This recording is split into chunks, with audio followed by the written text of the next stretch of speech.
নিবন্ধন পরীক্ষার্থী ভাই বোনেরা, পূর্ব ঘোষণা অনুযায়ী আমরা আজকে এনটিআরসিতে এসেছিলাম স্মারকলিপি প্রদানের জন্য এবং তাদের কাছ থেকে আমরা অত্যন্ত পজিটিভ নিউজ পাইছি এবং খুবই সুসংবাদ যে তারা বলছে যে আজকালকের মধ্যে ইনশাআল্লাহ রেজাল্ট হয়ে যাবে।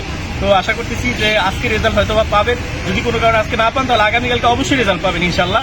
কারণ আমরা স্মারকলিপি দিছি, তারা এটা বলছে, তারা তো সরাসরি আমাদেরকে ডেট বলবে না, কিন্তু তারা এটা বলছে যে আপনারা স্মারকলিপি ইস্যু হওয়ার আগে আপনাদের রেজাল্ট হয়ে যাবে। তো সুতরাং এত সুন্দর তারা যেহেতু কথা বলছে, সুতরাং আমরা মনে করি যে এনটিআরসির সাথে আমাদের কোনো কনফ্লিক্ট নাই। আমরা এনটিআরসির পক্ষের লোক, এনটিআরসিও আমাদের পক্ষের লোক। সুতরাং আমরা এনটিআরসির বিরুদ্ধে কখনো না বা যাবো না ইনশাল্লাহ। আমাদের রেজাল্ট খুব দ্রুতই হয়ে যাবে, আজকে না হলেও আগামীকালকে শিওর ইনশাল্লাহ হবে। এতটুকু উপরেই আপনারা অদৃষ্ট থাকেন। যদি কোনো কারণে এর ব্যত্যয় হয় সেটা আমরা তো অবশ্যই ঘোষণা অনুযায়ী আমরা পরবর্তীতে কার্যক্রম নিবই। কি ভাই, আমরা সেভাবে বলছি। তারা আমাদের কাছে বলছে যে আজকে সুন্দরভাবে তারা আমাদের এই রিসিভ দিচ্ছে এবং তারা সুন্দরভাবে আমাদেরকে বলছে যে আপনারা আগামীকালকে রেজাল্ট হয়ে যাবে। ঠিক আছে, আজকে বা আগামীকালকে, আজকে হতেও পারে আগামীকালকে হতে পারে। তো যেহেতু আমরা টুডে অর টুমরো তারা এটা বলছে এটুকু টেস্ট হয়ে যাবে। এখন যেহেতু আমাদের ঘোষণা আছে অলরেডি যে যদি সোমবার দিন মধ্যে রেজাল্ট না হয় বা মঙ্গলবার মধ্যে রেজাল্ট না হয় তাহলে আমরা পরবর্তী কর্মসূচি ঘোষণা করব।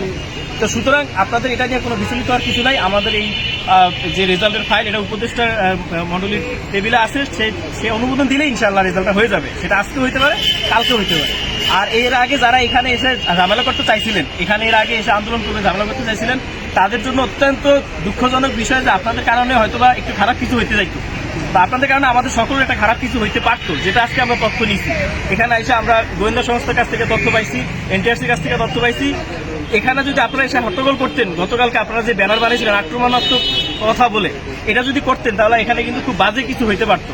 সেটা আমি আবারও বলতেছি, খুব বাজে কিছু হইতে পারতো, যেটা আমাদের 60,000-এর জন্য অমঙ্গল বয়ে আনতো। তো সুতরাং আপনারা ধৈর্য ধরেন, এতদিন ধৈর্য ধরছেন। সুতরাং আজকে অথবা আগামীকাল পর্যন্ত আপনারা ধৈর্য ধরেন, ইনশাআল্লাহ এর ব্যত্যয় হবে না। যদি এর ব্যত্যয় হয় সেটা আমরা ইনশাআল্লাহ আছি, আমাদের তো ঘোষণা করাই আছে যে আমরা মঙ্গলবার দিন প্রয়োজনীয় কর্মসূচি ঘোষণা করবো, মঙ্গলবারের পরে, যদি মঙ্গলবার রেজাল্ট না হয়। ধন্যবাদ সবাইকে, সকলে ভালো থাকবেন, সবাই 60,000-এর জন্য দোয়া করবেন ইনশাআল্লাহ।